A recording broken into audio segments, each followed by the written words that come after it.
అందరికీ నమస్కారం అండి. నేను మీ దొరబాబు, నర్సీపట్నం నియోజకవర్గం. ఈరోజు మన ఆంధ్రప్రదేశ్ ప్రజానీకం ముందుకు రావడానికి కారణం ఏంటంటే, మొన్న అసెంబ్లీ సమావేశాల్లో బోండా అమ్మ గారు పవన్ కళ్యాణ్ గారిని ఉద్దేశించి కొన్ని మాటలు మాట్లాడడం జరిగింది. అది చాలా అభ్యంతరకరంగా ఉన్నాయి. అతను మాట్లాడినటువంటి విధానం కూడా కావాలని పాయింట్అవుట్ చేసి మాట్లాడినట్టే ఉంది తప్ప సబ్జెక్ట్ మాట్లాడిన విధంగా లేదు. కారణం ఏంటంటే, పొల్యూషన్ బోర్డు చైర్మన్ గారు పనిచేయకపోతే కంప్లైంట్ ఇచ్చినట్టు మీరు మాట్లాడాలి. పొల్యూషన్ బోర్డు చైర్మన్ గారు పనిచేయట్లేదు, వాళ్ళ మీద మీరు తగిన చర్యలు తీసుకోండి, మేము వెళ్ళినప్పుడు అతను సరిగా రెస్పాండ్ అవ్వట్లేదు అని చెప్పాలి. అంతేగాని పవన్ కళ్యాణ్ గారు అందుబాటులో ఉండలేదు, అసలు బోర్డు ఉందా లేదా, అదేవిధంగా ఇందులో ఎవరు ఇన్ఫ్లుయెన్స్ అవుతున్నారు,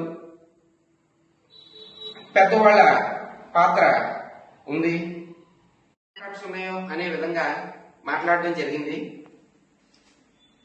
అంటే పవన్ కళ్యాణ్ గారి మీద నిందారోపణలతో మాట్లాడే విధంగా ఉన్న తప్ప మరొకటి కాదు అనేది మా ఉద్దేశం. ఎందుకంటే మీరు సబ్జెక్ట్ మాట్లాడినప్పుడు కరెక్ట్గా దాని మీద మాట్లాడాలి. అంతేగాని పవన్ కళ్యాణ్ గారిని ఉద్దేశించి మీరు ప్రత్యేకించి కావాలని మనసులో ఏదో ఇంటెన్షన్తో మాట్లాడినట్టే ఆ రోజు ఆ సంభాషణ అంతా ఉంది. ఇది చాలా తప్పు, దీన్ని ఖండిస్తున్నాం మేము.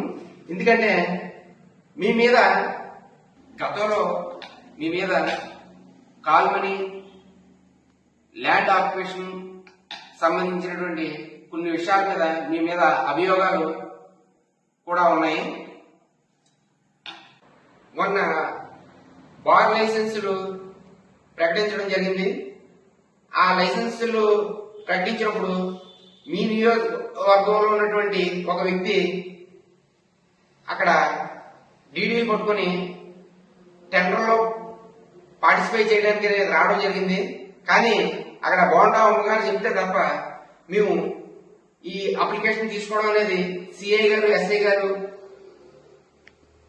చెప్పడం జరిగింది. ఆ వ్యక్తి తన యొక్క బాధను వీడియో రూపంలో తీసి అందరికీ దాన్ని రిలీజ్ చేశాడు. నేను మా ఆవిడ యొక్క నగలన్నీ తాకట్టు పెట్టి నేను ఈ డీడీలు తీసుకుని రావడం జరిగింది. ఇప్పుడు నేను మీరు డీడీలు కానీ తీసుకోకపోతే నేను ఆత్మహత్య చేసుకుంటానని అతను పబ్లిక్ గా చెప్పడం జరిగింది. ఇటువంటి వ్యక్తిత్వం, ఇటువంటి నేచర్ ఉన్నటువంటి మీరు మా నాయకుల గురించి మాట్లాడడం అనేది చాలా అభ్యంతరకరంగా ఉంది. మాకు మీరు మాట్లాడడం అనేది చాలా హాస్యాస్పదంగా ఉంది. ముందు మీరు ఎలా ఉంటారనేది తెలుసుకొని మా నాయకుల గురించి మాట్లాడడం అనేది మాట్లాడితే బాగుంటుంది అనేది మా ఉద్దేశం. అసెంబ్లీ సమావేశాలు అయిన తర్వాత మీరు బయటకు వచ్చి ట్విట్టర్లో పవన్ కళ్యాణ్ గారు బాగా స్పందించారు, మేము దానికి ధన్యవాదాలు అనేది మీ ట్విట్టర్లో పెట్టడం జరిగింది. మీరు కొన్ని లక్షల మంది చూస్తుండగా పవన్ కళ్యాణ్ గారి మీద అసెంబ్లీలో అభ్యంతరకరమైన మాటలు మాట్లాడి మీ ట్విట్టర్ని ఎంతమంది ఫాలో అవుతారో మాకు తెలియదు, అది ఎంతమంది చూస్తారో తెలియదు. కానీ అందులో మీరు పవన్ కళ్యాణ్ గారు బాగా స్పందించారని చెప్పడం జరుగుతుంది. అది ఎలా ఉందంటే అశుద్ధామ అతహ కుంజరహ అని చెప్తారు కదా మహాభారతంలో. అలాగా కొన్ని లక్షల మంది చూస్తుండగా పవన్ కళ్యాణ్ గారు సరిగా పనిచేయట్లేదు, పవన్ కళ్యాణ్ గారు అందుబాటులో లేరు, ఎవరికో ఇన్ఫ్లుయెన్స్ అవుతున్నారు, వాళ్ళకి ఏంటున్నాయో అని మాట్లాడి కేవలం మీ ట్విట్టర్లో ఫాలో అయ్యే 100 మందో 200 మందో 1000 మందో 10,000 మందో ఉంటారు. వాళ్ళకి మాత్రం పవన్ కళ్యాణ్ గారు చాలా బాగా అద్భుతంగా నేను చెప్పినటువంటి కంప్లైంట్ ని రెక్టిఫై చేస్తున్నారు, బాగా స్వీకరించారని చెప్పడం అనేది కూడా చాలా విడ్డూరంగా ఉంది.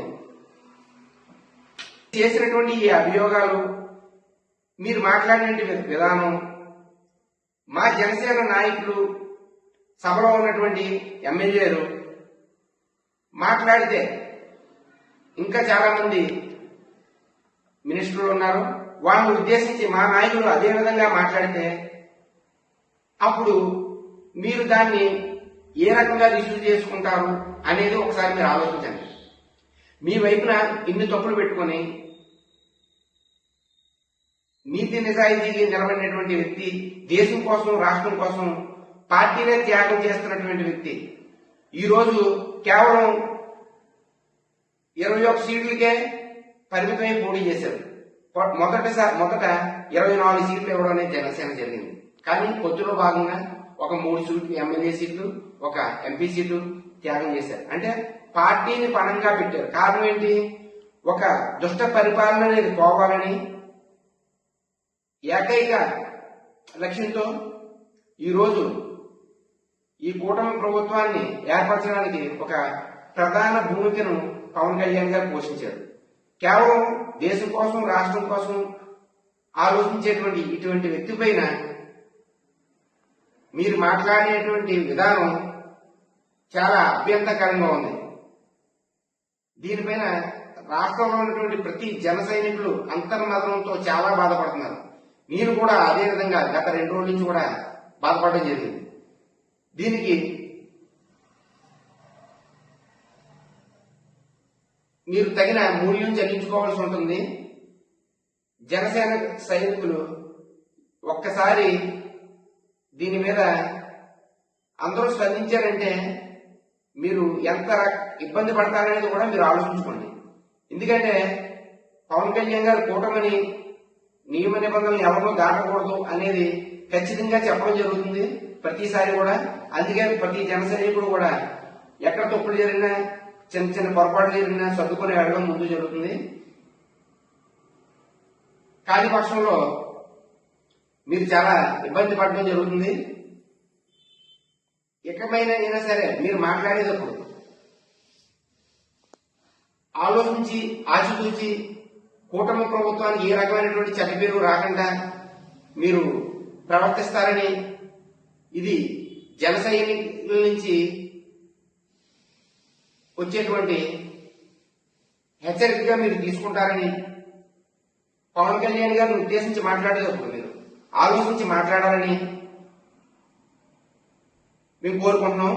అదేవిధంగా నాదెండ్ల మనోహర్ గారి మీద కూడా గోరంట్ల బుచ్చి చౌదరి గారు మాట్లాడే విధానం కూడా చాలా అభ్యంతరకరంగా ఉంది. ఎందుకంటే ఈ ప్రభుత్వం గత ప్రభుత్వ పరిపాలనలాగే ఉంది తప్ప సంవత్సరంన్నరైనా సరే